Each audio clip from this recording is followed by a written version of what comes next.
میرے والد صاحب چاول لائے، غریب گھر تھا تو ثابت چاول اور بہترین چاول کم ملتے تھے، تو جو زیادہ اچھے چاول تھے اماں جی نے ایک دفعہ پکائے تو وہ بڑے اچھے لگے، تو سب نے تعریف کری کہ یہ چاول بڑے اچھے ہیں۔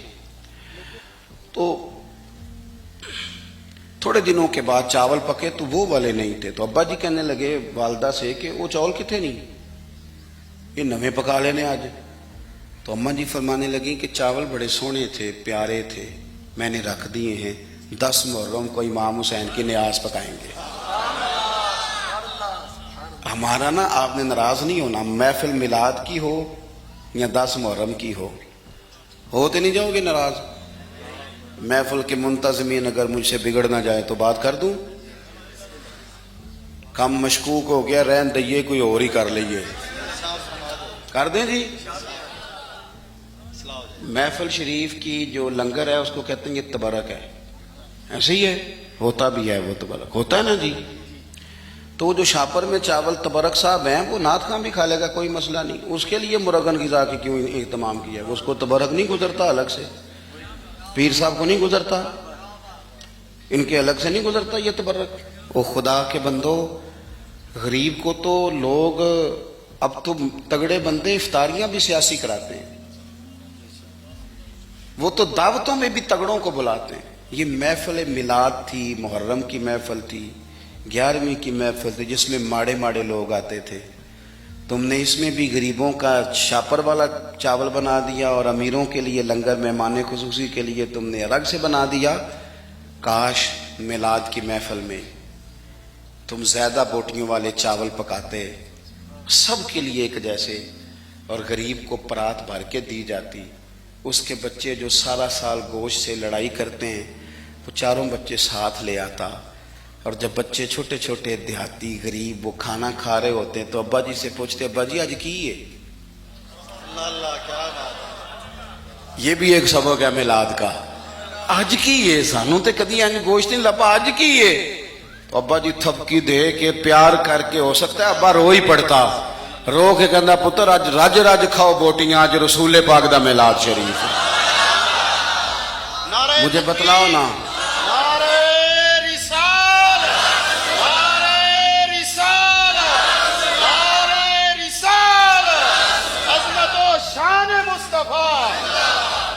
دیکھو نا، میں آپ بڑا اہتمام کیا آپ نے، آپ بڑے پیارے لوگ ہیں، پر میری ڈیوٹی لگائی ہے نا آج آپ نے سمجھانے کی۔ دیکھو بچے کے ولیمے پر جس ترتیب سے محنت کر کے ہم لنگر کا بندوبست کرتے ہیں، ڈھونڈ کے نائی، ڈھونڈ کے کسائی، ڈھونڈ کے، امام حسین کے نیاز پہ بھی اسی طرح ہی کرتے ہو، میلاد پہ بھی اسی طرح ہی کرتے ہو، یہی کام کرتے ہو۔ ایک مثال اور دیتا ہوں، میں نے اپنے ماں باپ سے سیکھا یہ ادب، اور وہ پڑھے لکھے نہیں تھے، سادہ تھے۔ میری اماں جی مجھے کہتی محرم والے دن کہ جا مینو نا ٹوٹیاں لے آ دے، میں کھیر ونڈنی ہے۔ ٹوٹیاں نہ پتا جے؟ چلو شکر ہے تسی کافی بندے پینڈو نکل آئے ہو، ورنہ تو لوگ مانتے نہیں کیسی پینڈو ہوں۔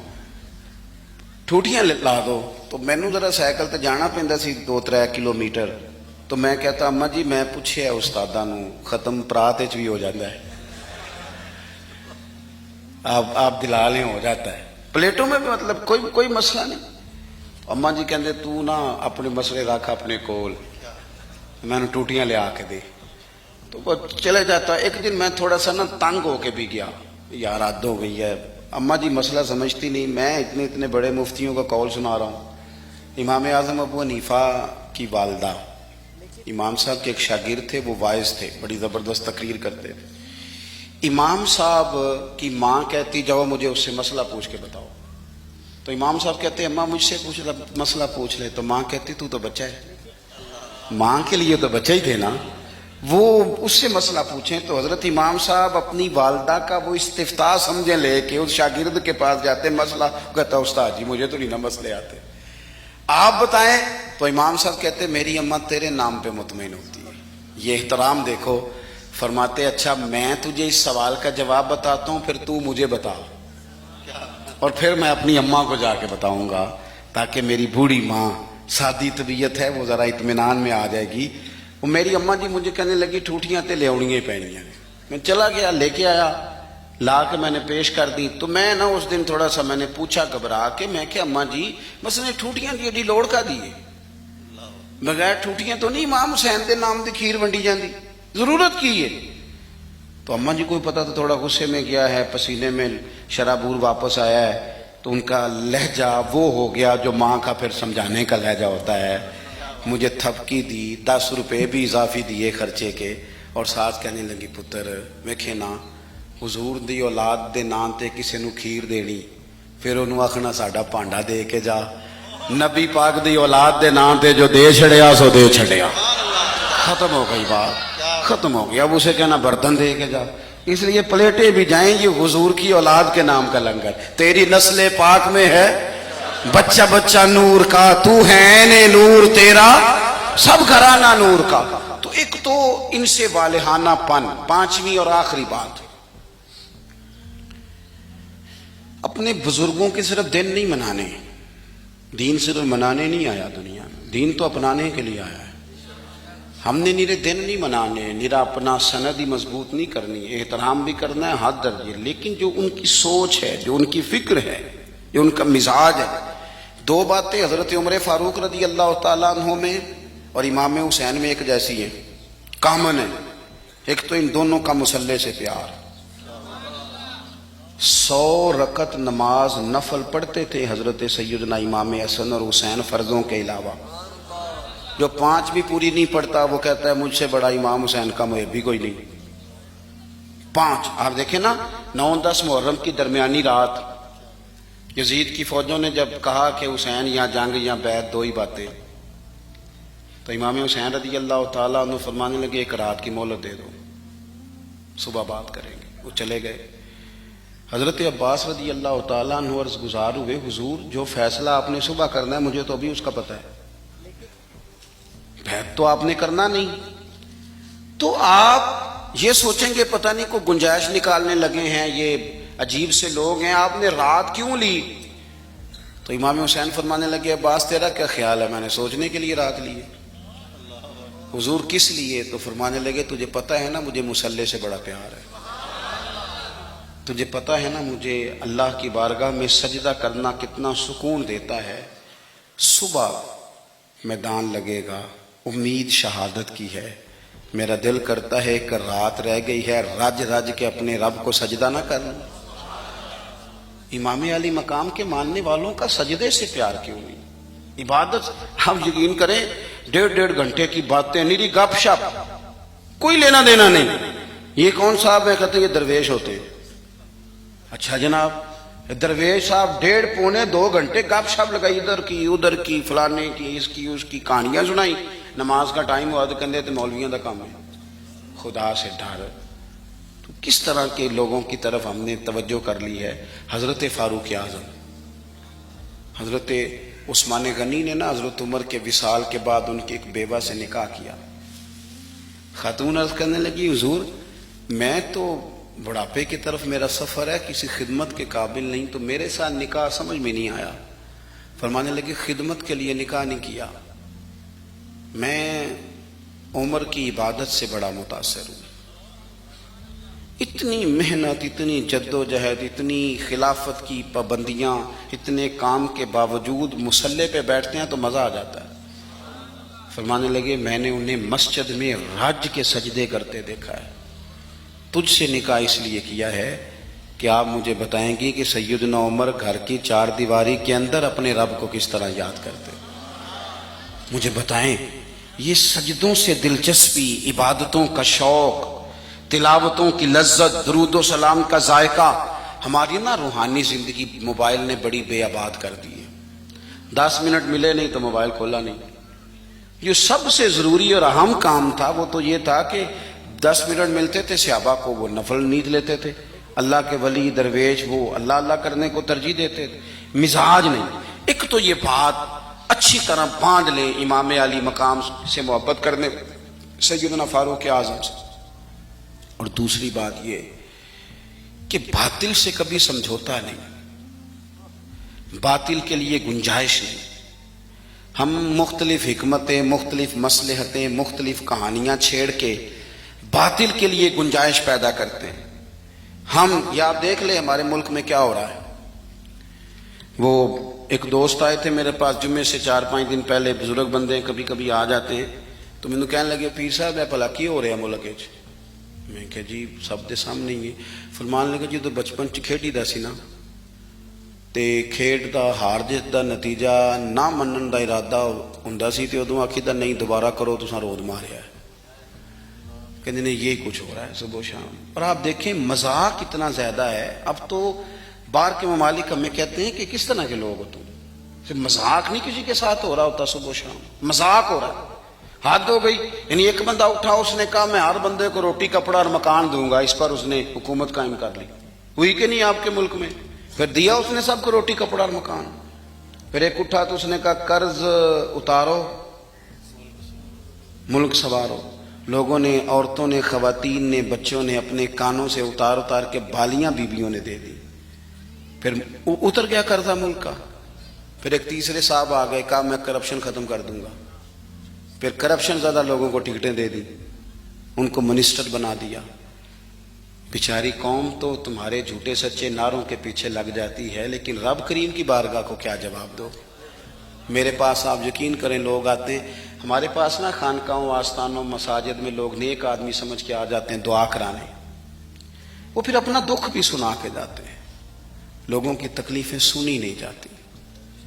یہ جتنے سیاسی تبصرے ہیں یہ اسی والے کمروں کے ہیں.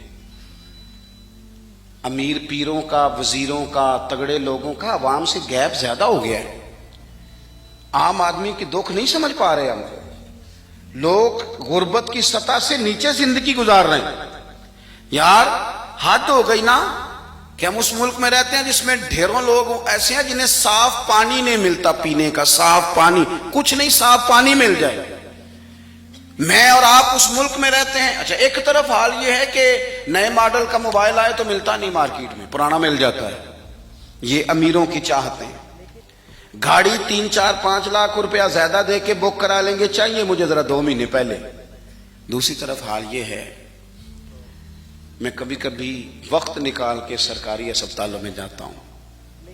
کچھ مریض ایسے ہوتے ہیں جنہیں تسلی بھی دے دی جائے تو ان کا فائدہ ہو جاتا ہے. آپ کبھی حال دیکھیں جا کے, لوگوں کو ویل چیئر پہ بٹھا کے ڈرپ لگا دیا ڈاکٹر نے. ڈاکٹر کیا کرے, بیڈ ہی کوئی نہیں. اس طرح بھی کبھی ہوتا ہے. کوئی والی وارث نہیں قوم کا. یعنی جن لوگوں کو بیمار ہوں تو لیٹنے کو جگہ نہ ملے, اس قوم کے لوگ جھنڈے لگائیں اور وزیروں کے نعرے لگائیں, اور جناب اور جتنا پیسہ تم الیکشن پہ لگاتے ہو نا, اس کے کتنے کتنے بڑے اسپتال بن جاتے. لیکن مزاج نہیں, طبیعت نہیں. حضرت امام حسن میں, سیدنا عمر فاروق میں یہ بات کامن تھی کہ باطل کے ساتھ کبھی صلح. یہ ہم نے غلط لوگوں کو سپورٹ کر کر کے باطل کو عروج دیا ہے, کبھی صلح نہیں. انہوں نے کہا جو باطل ہوتا ہے وہ بہرحال باطل ہوتا ہے. یزید اگر باطل ہے تو بڑی حکمتیں تھیں امام حسین کے سامنے, بڑا کچھ ہو سکتا تھا. چلو باہر نکلتے ہیں, ذرا لوگ کٹے. ہمیں بھی لوگ کہتے ہیں آپ سیاسی بات نہ کیا کریں, وہ بعض لوگ مختلف جماعتوں کے آئے بیٹھے ہوتے ہیں تو فلان ہو جاتا ہے. تو میں نے کہا کیا ہو جائے گا, کیا بات کرتے ہیں آپ, کیا حیثیت ہے ہماری. نہیں کوئی ہم سے دلچسپی لیتا تو نہ لے.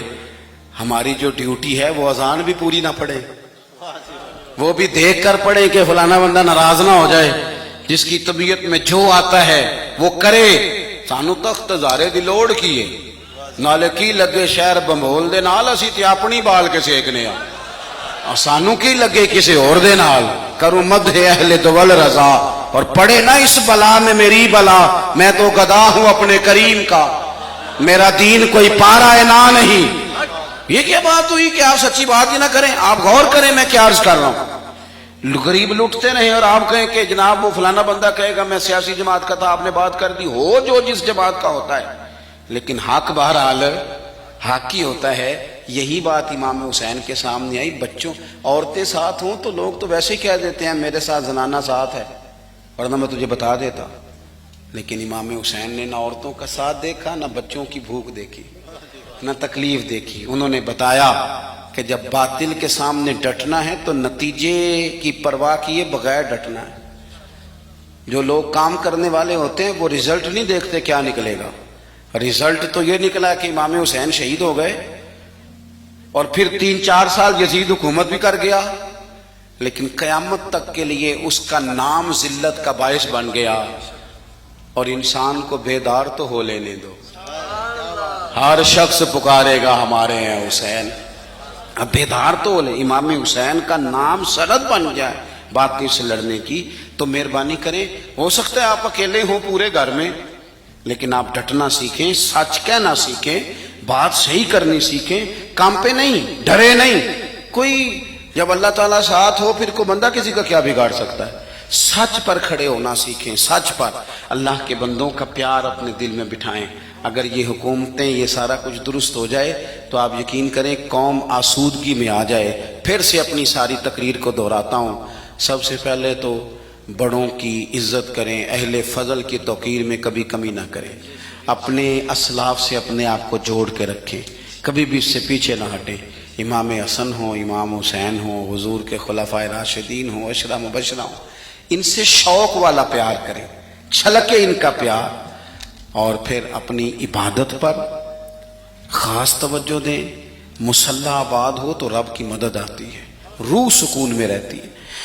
اور آخری بات یہ کہ کھڑا ہونا بھی سیکھیں، ڈٹنا بھی۔ اللہ کی مدد ڈٹنے کے بعد آتی ہے۔ ان الذین قالوا ربنا اللہ ثم استقاموا، ڈٹ گئے، پہلے وہ ڈٹے، تتنزل علیہم الملائکہ، پھر اللہ نے مدد کے لیے فرشتے نازل کیے۔ پہلے ڈٹیں گے پھر مدد آئے گی۔ اللہ تعالیٰ مجھے اور آپ کو عمل کی توفیق عطا کرے۔ آخر دعوانا الحمدللہ رب العالمین۔ بس دعا جی، شاہ صاحب دعا۔ اللہم صلی علی سیدنا مولانا محمد معدن الجود والکرم وآلہ وصحبہ وبارک۔